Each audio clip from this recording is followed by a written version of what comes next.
हम लोग गरुड़ पुराण की बहुत सी कथाओं को सुन चुके हैं, लेकिन आज हम आपको बताएंगे कि गरुड़ कौन थे, उनके माता पिता किन को थे और उनके जीवन के बारे में पूरी जानकारी। जब महर्षि उग्रश्रवा, शौनक आदि ऋषियों को महाभारत की कथा सुना रहे थे, तो उसी समय सर्प जाति और भगवान विष्णु के वाहन गरुड़ जी की उत्पत्ति का वर्णन शुरू हुआ।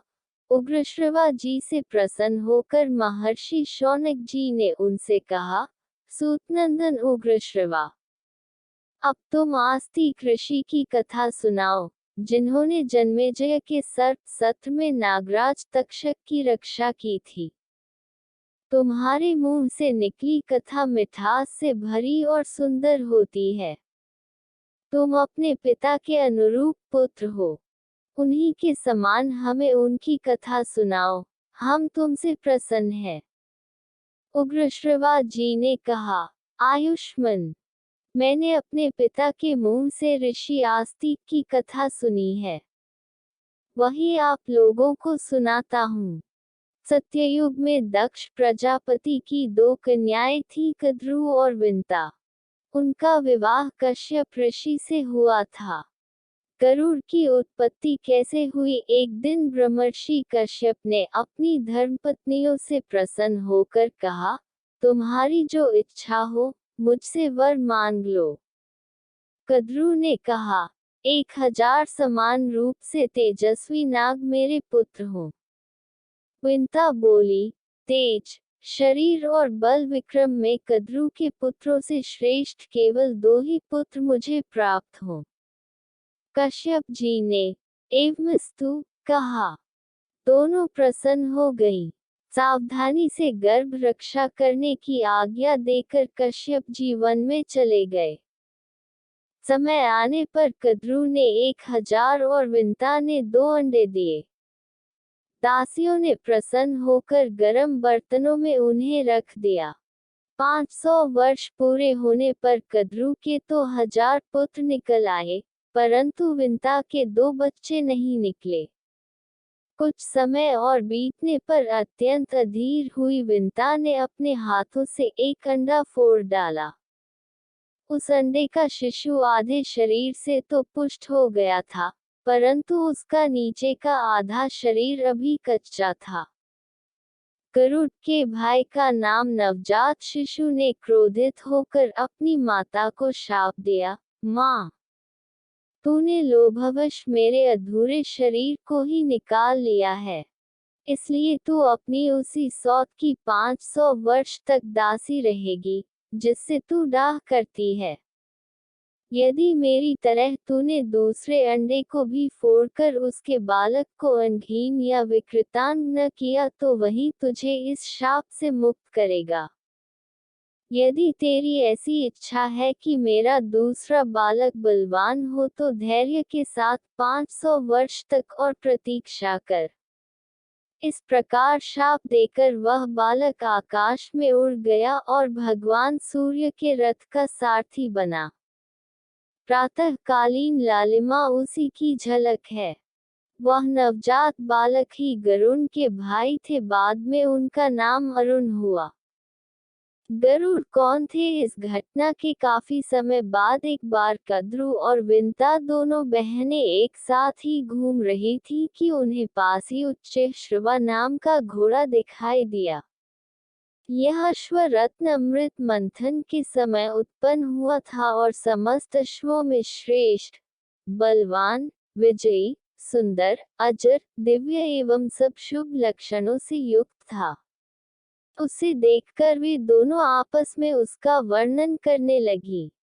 इसी उच्चैःश्रवा घोड़े को देखकर कद्रु ने विंता से कहा, बहन, जल्दी से बताओ तो ये घोड़ा किस रंग का है? विंता ने कहा, बहन, यह अश्वराज श्वेतवर्ण का है। तुम इसे किस रंग का समझती हो? कद्रु ने कहा, अवश्य ही इस घोड़े का रंग सफेद है, परंतु पूंछ काली है। आओ, हम दोनों इस विषय में बाजी लगावें। यदि तुम्हारी बात ठीक हुई तो मैं तुम्हारी दासी रहूंगी और मेरी बात ठीक हुई तो तुम मेरी दासी रहना। इस प्रकार दोनों बहनें आपस में बाजी लगाकर और दूसरे दिन घोड़ा देखने का निश्चय करके घर चली गईं। वहां से कद्रू ने विंता को धोखा देने के विचार से अपने 1000 पुत्रों को यह आज्ञा दी कि पुत्रों, तुम लोग शीघ्र ही काले बाल बनकर उच्च श्रवा की पूंछ ढक लो, जिससे मुझे दासी न बनना पड़े। जिन सर्पों ने उसकी आज्ञा नहीं मानी, उसने शाप दिया कि जाओ, तुम लोगों को अग्नि जन्मेजय के सर्प यज्ञ में जलाकर भस्म कर देगी। ये दैवसंयोग की बात है कि कद्रू ने अपने पुत्रों को ही ऐसा शाप दे दिया। ये बात सुनकर ब्रह्मा जी और समस्त देवताओं ने उसका अनुमोदन किया। उन दिनों पराक्रमी और विषैले सर्प बहुत प्रबल हो गए थे। वे दूसरों को बड़ी पीड़ा पहुंचाते थे। प्रजा के हित की दृष्टि से यह उचित ही हुआ। जो लोग दूसरे जीवों का अहित करते हैं, उन्हें विधाता की ओर से ही प्राणांत दंड मिल जाता है। ऐसा कहकर ब्रह्मा जी ने भी कद्रू की प्रशंसा की। कद्रू और विंता ने आपस में दासी बनने की बाजी लगाकर बड़े रोष और आवेश में वह रात बिताई। दूसरे दिन प्रातः काल होते ही निकट से घोड़े को देखने के लिए दोनों चल पड़ी। उधर सर्पों ने परस्पर विचार करके ये निश्चय किया कि हमें माता की आज्ञा का पालन करना चाहिए। यदि उसका मनोरथ पूरा न होगा तो वह प्रेम भाव छोड़कर रोषपूर्वक हमें जला देगी। यदि इच्छा पूरी हो जाएगी तो प्रसन्न होकर हमें अपने शाप से मुक्त कर देगी। इसलिए चलो, हम लोग घोड़े की पूंछ को काली कर दें। ऐसा निश्चय करके वे उच्चैःश्रवा की पूंछ से बाल बनकर लिपट गए, जिससे वह काली जान पड़ने लगी। इधर कद्रू और विंता बाजी लगाकर आकाश मार्ग से समुद्र को देखते देखते दूसरे पार जाने लगी। दोनों ही घोड़े के पास पहुंचकर नीचे उतर पड़ी। उन्होंने देखा कि घोड़े का सारा शरीर तो चंद्रमा की किरणों के समान उज्जवल है, परंतु पूंछ काली है। ये देखकर विंता उदास हो गई। कद्रू ने उसे अपनी दासी बना लिया था। उधर समय बीतता रह और कुछ समय बाद, समय पूरा होने पर महातेजस्वी गरुड़ माता की सहायता के बिना ही अंडा फोड़कर उससे बाहर निकल आए। उनके तेज से दिशाएं प्रकाशित हो गई। उनकी शक्ति, गति, दीप्ति और वृद्धि विलक्षण थी। नेत्र बिजली के समान पीले और शरीर अग्नि के समान तेजस्वी। वे जनते ही आकाश में बहुत ऊपर उड़ गए। उस समय वे ऐसे जान पड़ते थे, मानो दूसरा बड़वानल ही हो। देवताओं ने तो समझा कि अग्निदेव ही इस रूप में बढ़ रहे हैं। उन्होंने विश्वरूप अग्नि की शरण में जाकर प्रणाम पूर्वक कहा, अग्निदेव, आप अपना शरीर मत बढ़ाए। क्या आप हमें भस्म कर डालना चाहते हैं? देखिए, देखिए, आपकी यह तेजोमयी मूर्ति हमारी ओर बढ़ती आ रही है। अग्नि ने कहा, देवगण, यह मेरी मूर्ति नहीं है।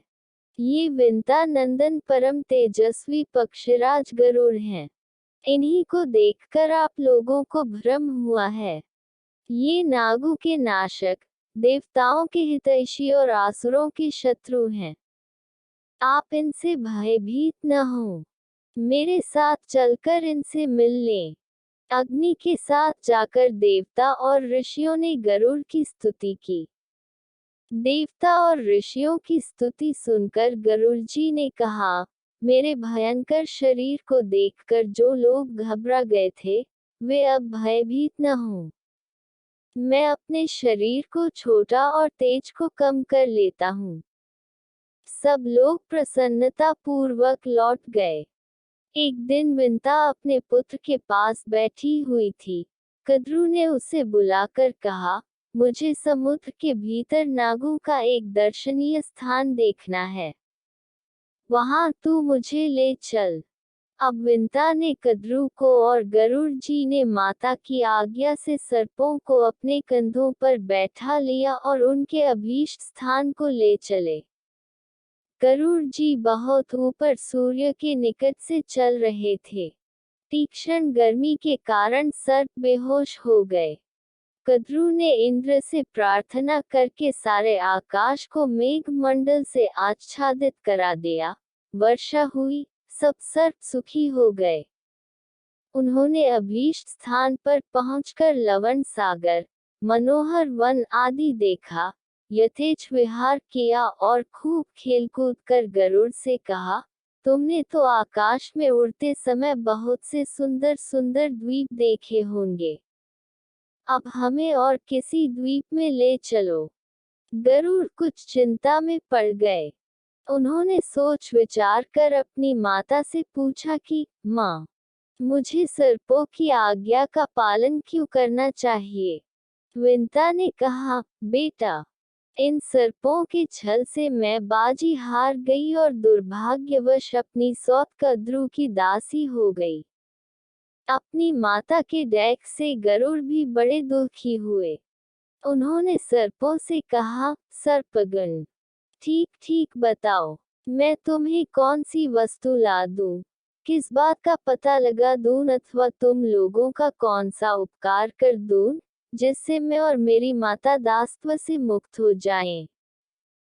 सर्पों ने कहा, गरुड़, यदि तुम अपने पराक्रम से हमारे लिए अमृत ला दो तो हम तुम्हें और तुम्हारी माता को दासत्व से मुक्त कर देंगे। अमृत के लिए गरुड़ की यात्रा और गज कच्छप का वृतांत उग्रश्रवा जी कहते हैं, शनकादि ऋषियों।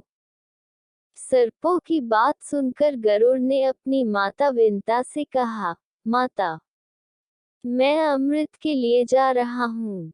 उसके पहले मैं ये जानना चाहता हूँ कि वहाँ खाऊंगा क्या? विंता ने कहा, बेटा, समुद्र में मनुष्यों की एक बस्ती है। उन्हें खाकर तुम अमृत ले आओ। एक बात का स्मरण रखना, ब्रह्मांड का वध कभी न करना, उनके श्राप से तुम्हें कोई नहीं बचा पाएगा। वे सबके लिए अवध्य हैं। गरुड़ जी माता जी की आज्ञा के अनुसार उस द्वीप के मनुष्यों को खाकर आगे बढ़े। गलती से एक ब्राह्मण उनके मुंह में आ गया, जिससे उनका तालू जलने लगा। उसे छोड़कर वे कश्यप जी के पास गए। कश्यप जी ने पूछा, बेटा, तुम लोग सकुशल तो हो? आवश्यकतानुसार भोजन तो मिल जाता है न? गरुड़ जी ने कहा, मेरी माता सकुशल है, हम भी सानंद हैं। पर्याप्त भोजन न मिलने से कुछ डैक रहता है। मैं अपनी माता को दासीपन से छुड़ाने के लिए सर्पों के कहने पर अमृत लाने के लिए जा रहा हूँ। माता ने मुझे मनुष्यों का भोजन करने के लिए कहा था, परंतु उससे मेरा पेट नहीं भरा। अब आप कोई ऐसी खाने की वस्तु बताइए, जिसे खाकर मैं अमृत ला सकूं। कश्यप जी ने कहा, बेटा, यहाँ से थोड़ी दूर पर एक विश्वविख्यात सरोवर है। उसमें एक हाथी और एक कछुआ रहता है। वे दोनों पूर्वजन्म के भाई परंतु एक दूसरे के शत्रु हैं। वे अब भी एक दूसरे से उलझे रहते हैं। अच्छा, अब उनके पूर्वजन्म की कथा सुनो। प्राचीन काल में विभावसु नामक एक बड़े क्रोधी ऋषि थे। उनका छोटा भाई था बड़ा तपस्वी सुप्रतीक। सुप्रतीक अपने धन को बड़े भाई के साथ नहीं रखना चाहता था। वह नित्य बंटवारे के लिए कहा करता। विभावसु ने अपने छोटे भाई से कहा, सुप्रतीक, धन के मोह के कारण ही लोग उसका बंटवारा चाहते हैं और बंटवारा होने पर एक दूसरे के विरोधी हो जाते हैं।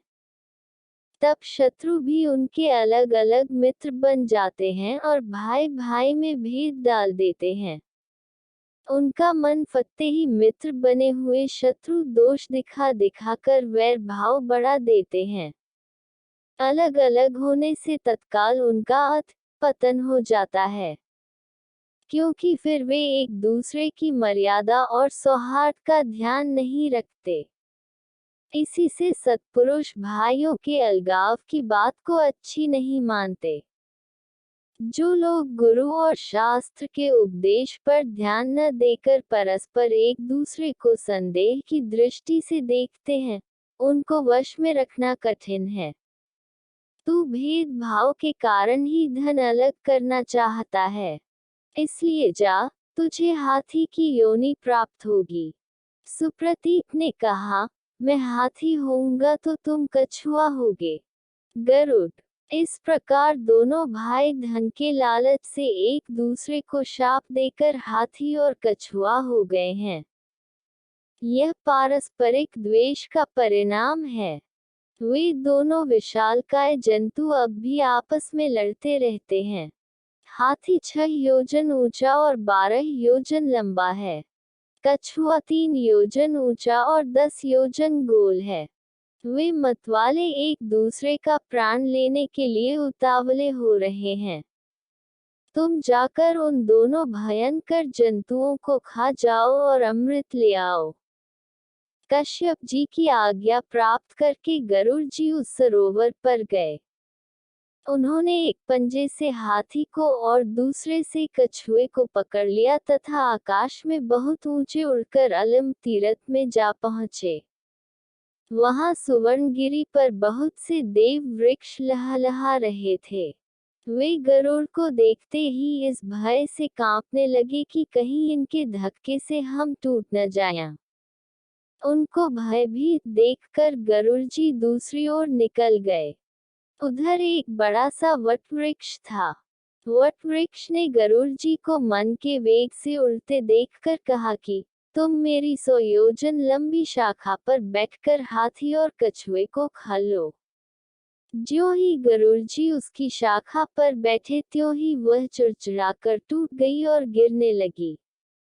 गरुड़ जी ने गिरते गिरते उस शाखा को पकड़ लिया और बड़े आश्चर्य से देखा कि उसमें नीचे की ओर सिर करके वालखिल्य नामक ऋषिगण लटक रहे हैं। गरुड़ जी ने सोचा कि यदि शाखा गिर गई तो ये तपस्वी ब्रह्मर्षि मर जाएंगे। अब उन्होंने झपट कर अपनी चोंच से वृक्ष की शाखा पकड़ ली और हाथी तथा कछुए को पंजों में दबाए आकाश में उड़ने लगे। कहीं भी बैठने का स्थान न पाकर वे आकाश में उड़ते ही रहे। उस समय उनके पंखों की हवा से पहाड़ भी कांप उठते थे। वालखिल्य ऋषियों के ऊपर दयाभाव होने के कारण वे कहीं बैठ न सके और उड़ते उड़ते गंधमादन पर्वत पर गए। कश्यप जी ने उन्हें उस अवस्था में देखकर कहा, बेटा, कहीं सहसा साहस का काम न कर बैठना। सूर्य की किरण पीकर तपस्या करने वाले वालखिल्य ऋषि क्रोध होकर कहीं तुम्हें भस्म न कर दें।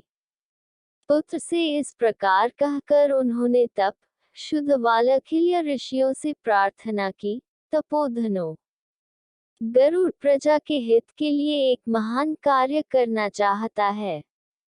आप लोग इसे आज्ञा दीजिए। वालखिल्य ऋषियों ने उनकी प्रार्थना स्वीकार करके वटवृक्ष की शाखा छोड़ दी और तपस्या करने के लिए हिमालय पर चले गए। गरुड़ जी ने वह शाखा फेंक दी और पर्वत की चोटी पर बैठकर हाथी तथा कछुए को खाया। गरुड़ जी खा पीकर पर्वत की उस चोटी से ही ऊपर की ओर उड़े। उस समय देवताओं ने देखा कि उनके यहाँ भयंकर उत्पात हो रहे हैं।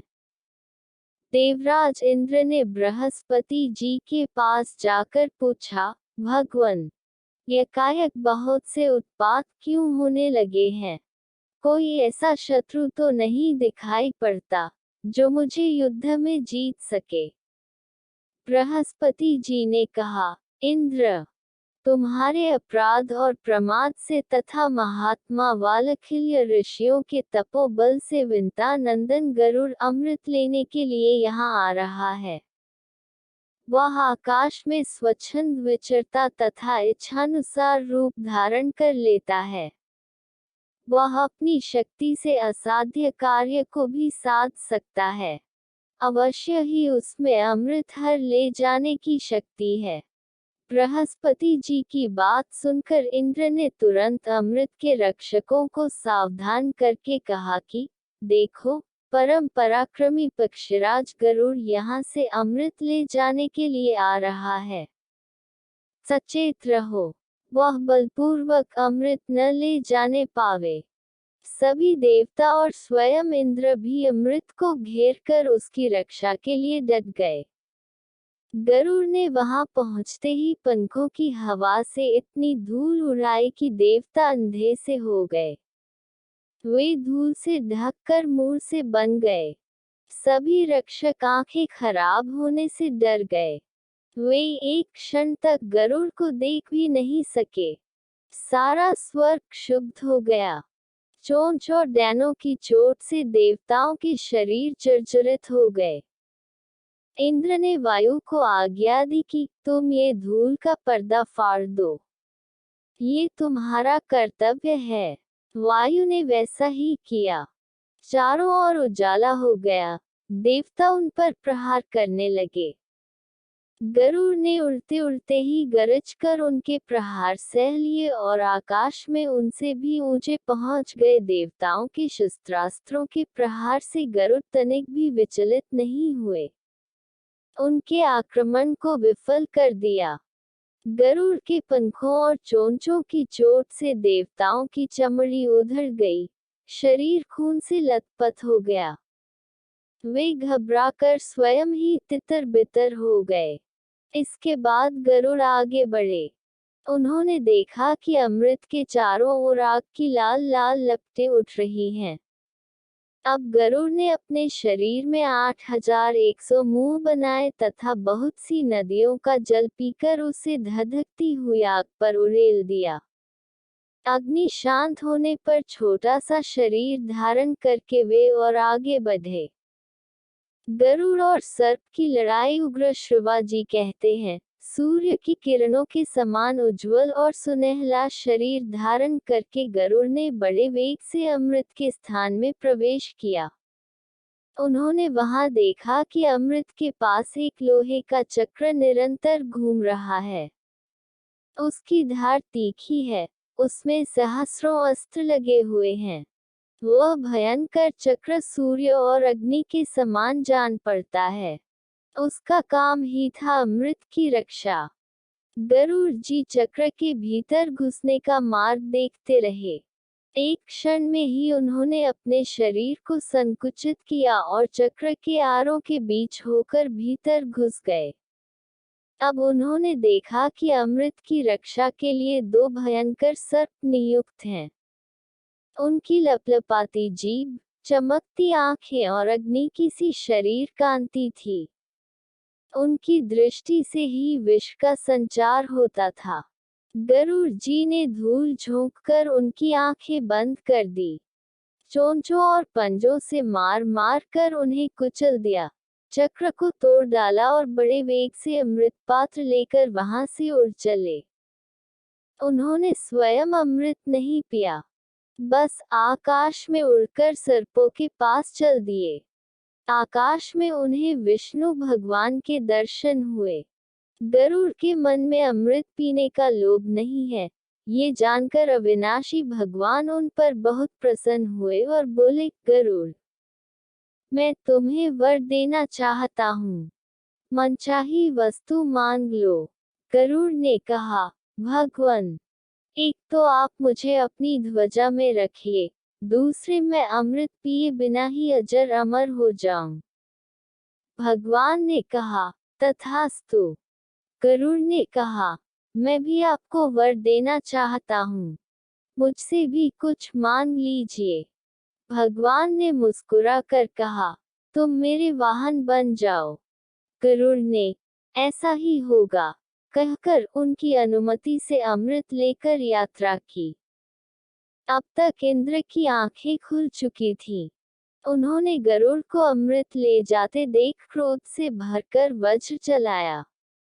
गरुड़ ने वज्राहत होकर भी हंसते हुए कोमल वाणी से कहा, इंद्र, जिनकी हड्डी से यह वज्र बना है, उनके सम्मान के लिए मैं अपना एक पंख छोड़ देता हूँ। तुम उसका भी अंत नहीं पा सकोगे। वज्राघात से मुझे तनिक भी पीड़ा नहीं हुई है। गरुड़ ने अपना एक पंख गिरा दिया। उसे देखकर लोगों को बड़ा आनंद हुआ। सबने कहा, जिसका ये पंख है, उस पक्षी का नाम सुपर्ण हो। इंद्र ने चकित होकर मन ही मन कहा, धन्य है ये पराक्रमी पक्षी। उन्होंने कहा, पक्षीराज, मैं जानना चाहता हूँ कि तुम में कितना बल है, साथ ही तुम्हारी मित्रता भी चाहता हूँ। गरुड़ ने कहा, देवराज, आपके इच्छानुसार हमारी मित्रता रहे। बल के संबंध में क्या बताऊं? अपने मुंह से अपने गुणों का बखान, बल की प्रशंसा सत्पुरुषों की दृष्टि में अच्छी नहीं है। आप मुझे मित्र मानकर पूछ रहे हैं तो मैं मित्र के समान ही बतलाता हूँ कि पर्वत, वन, समुद्र और जल सहित सारी पृथ्वी को तथा इसके ऊपर रहने वाले आप लोगों को अपने एक पंख पर उठाकर मैं बिना परिश्रम उड़ सकता हूँ। इंद्र ने कहा, आपकी बात पूर्णतः सत्य है। आप अब मेरी घनिष्ठ मित्रता स्वीकार कीजिए। यदि आपको अमृत की आवश्यकता न हो तो मुझे दे दीजिए। आप ये ले जाकर जिन्हें देंगे, वे हमें बहुत देख देंगे। गरुड़ जी ने कहा, देवराज, अमृत को ले जाने का एक कारण है। मैं इसे किसी को पिलाना नहीं चाहता हूँ। मैं इसे जहाँ रखूं, वहां से आप उठा लाइए। इंद्र ने संतुष्ट होकर कहा, गरुड़, मुझसे मुंह मांगा वर ले लो। गरुड़ को सर्पों की दुष्टता और उनके छल के कारण अपनी माता को होने वाले दुख का स्मरण हो आया। उन्होंने वर मांगा, ये बलवान सर्प ही मेरे भोजन की सामग्री हो। देवराज इंद्र ने कहा, तथास्तु। इंद्र से विदा होकर गरुड़ सर्पों के स्थान पर आए। वहीं उनकी माता भी थी। उन्होंने प्रसन्नता प्रकट करते हुए सर्पों से कहा, ये लो, मैं अमृत ले आया। परंतु पीने में जल्दी मत करो। मैं इसे कुशों पर रख देता हूँ। स्नान करके पवित्र हो लो, फिर इसे पीना। अब तुम लोगों के कथनानुसार मेरी माता दासीपन से छूट गई, क्योंकि मैंने तुम्हारी बात पूरी कर दी है। सर्पों ने स्वीकार कर लिया। जब सर्पगण प्रसन्नता से भरकर स्नान करने के लिए गए, तब इंद्र अमृत कलश उठाकर स्वर्ग में ले आए। मंगल कृत्यों से लौटकर सर्पों ने देखा तो अमृत उस स्थान पर नहीं था। उन्होंने समझ लिया कि हमने विंता को दासी बनाने के लिए जो कपट किया था, उसी का ये फल है। फिर यह समझकर कि यहाँ अमृत रखा गया था, इसलिए संभव है इसमें उसका कुछ अंश लगा हो, सर्पों ने कुशों को चाटना शुरू किया। ऐसा करते ही उनकी जीभ के दो दो टुकड़े हो गए। अमृत का स्पर्श होने से कुश पवित्र माना जाने लगा। अब गरुड़ कृतकृत्य होकर आनंद से अपनी माता के साथ रहने लगे। वे पक्षीराज हुए, उनकी कीर्ति चारों ओर फैल गई और माता सुखी हो गई।